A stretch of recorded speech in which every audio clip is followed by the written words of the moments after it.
kita menyambut Hari Suci Nyepi Tahun Baru Saka 1943 2021. Hari Suci Nyepi adalah sebuah hari yang sangat sakral, khususnya bagi umat Hindu Indonesia yang merayakannya.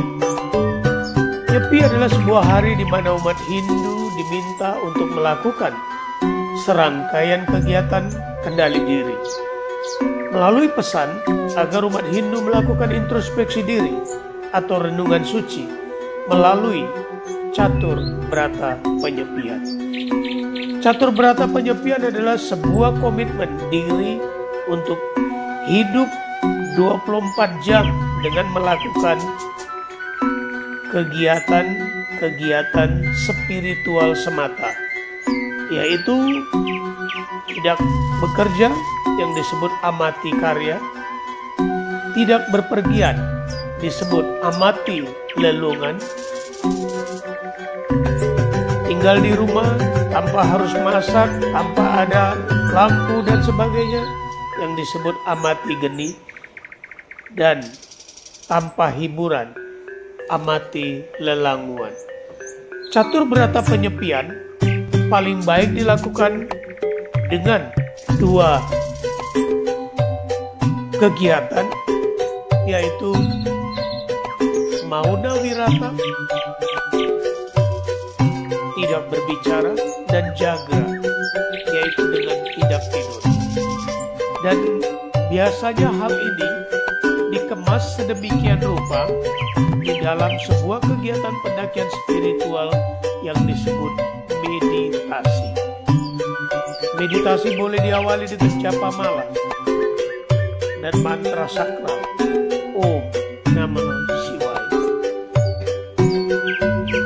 Mengapa kita harus melakukan hal ini? Karena sifat kelahiran manusia yang cenderung dan didominasi oleh pengaruh satripu, 6 musuh utama yang menyelimuti pikiran manusia, yang menyebabkan menjadi gelap dan bodoh, sehingga manusia itu terperangkap oleh jerat maya yang membawa samsara dalam kehidupan. Keenam pengaruh itu disebut nafsu, amarah, loba, mabuk-mabukan, moha, matscarya. Nafsu disebut dengan kama, amarah disebut dengan loba, dan kroda. Umat Hindu sekalian dan kawan-kawan yang mendengarkan Dharma Wacana singkat ini, dalam sebuah sloka dikatakan Tad Buddhayas, Tad Atmanas, Tanistas, Tad Parayana, Gachanti, Apunara Vritim, Janana, Nirduta, Kalmasha. Ini ada di Karma Samyasa Yoga, sloka 17. Bila pikiran hanya tertuju kepadaku, menyerahkan seluruh jiwa kepadanya, memuja hanya kepadanya, dan menjadikan sebagai tujuan utama, maka dosa-dosa kita akan terampuni oleh kesadaran sejati kita. Sloka ini dibuktikan oleh 3 pemburu yang hanya karena kebetulan, karena rasa ketakutan dalam sebuah peristiwa, yang melakukan swadharmanya tanpa sengaja, yaitu Lubdhaka, Nisada, dan Suswara. Lubdhaka sangat populer di Indonesia.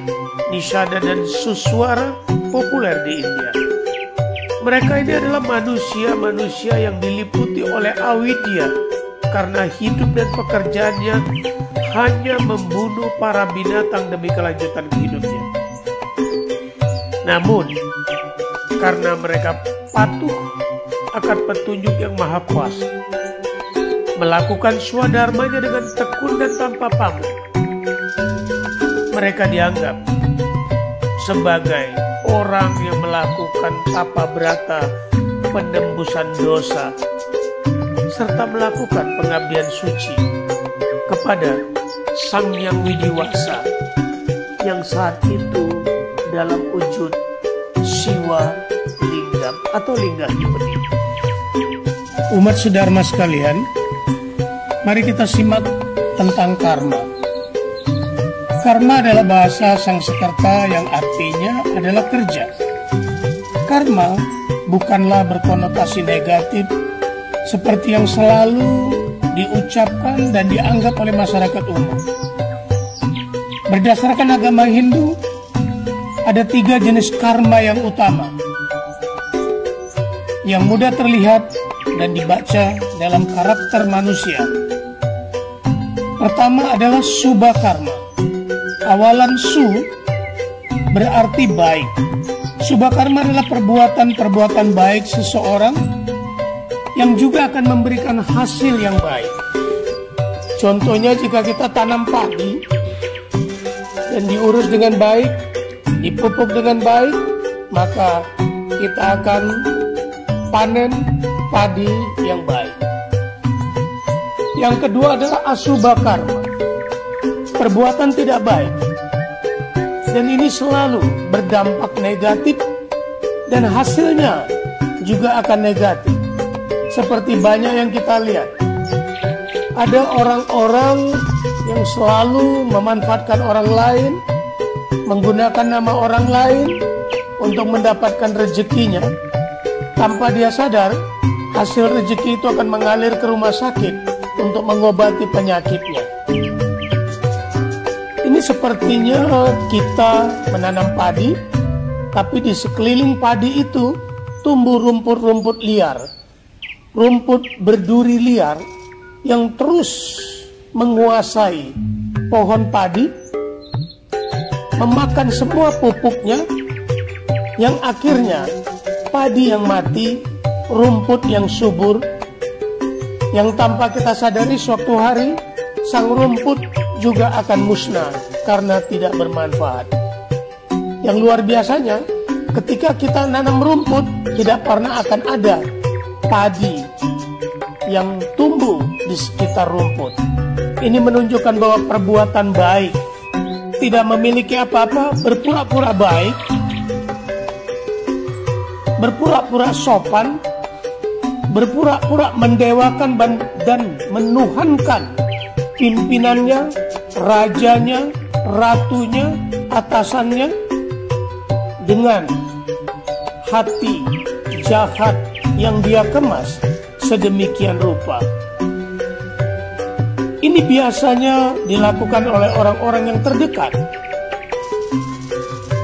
Ini biasanya dilakukan oleh orang-orang yang terpercaya, memberikan bisikan-bisikan negatif tentang orang lain agar dia bisa menguasai. Tidak jarang kita membaca sejarah-sejarah kerajaan besar dunia, pemimpin-pemimpin besar di dunia, di mana mereka dijatuhkan oleh orang-orang terdekatnya.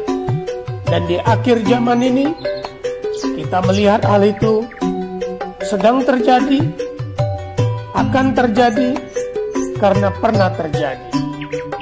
Banyak orang yang menggunakan wibawa pimpinannya memperkaya diri sendiri, yang mereka lupa bahwa harta kekayaan berlebihan akan membawa malapetaka kepada diri mereka, keluarga mereka, anak istri mereka.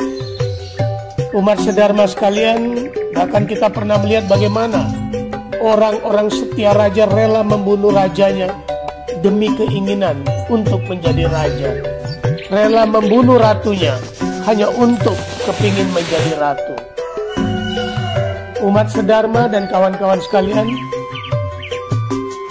melihat kondisi akhir zaman ini dan melalui renungan Hari Suci Nyepi, mari kita hayati dan laksanakan tapa brata penyepian Hari Nyepi ini sebagai latihan pendakian rohani dalam rangka pengikisan dosa menuju kesempurnaan hidup, serta mari menumbuh suburkan kesadaran serada dan bakti dalam keagungan Sang Yang Widiwasa dalam wujud Sang Mahadewa. Umat sedharma, selamat merayakan Hari Suci Nyepi 1943 tahun Saka 2021. Dan kami mohon jangan lupa mentaati protokol kesehatan. Dalam melakukan apapun tirakat di pura dan di rumah, tetap menjaga jarak, memakai masker, mencuci tangan di air yang mengalir, dan kami ingatkan berulang kali, tolong hindari kerumunan. Jangan berada di antara kerumunan, tetap jaga jarak. Akhir kata, kami ucapkan Paramasanti, Om Santi, Santi, Santi, Om.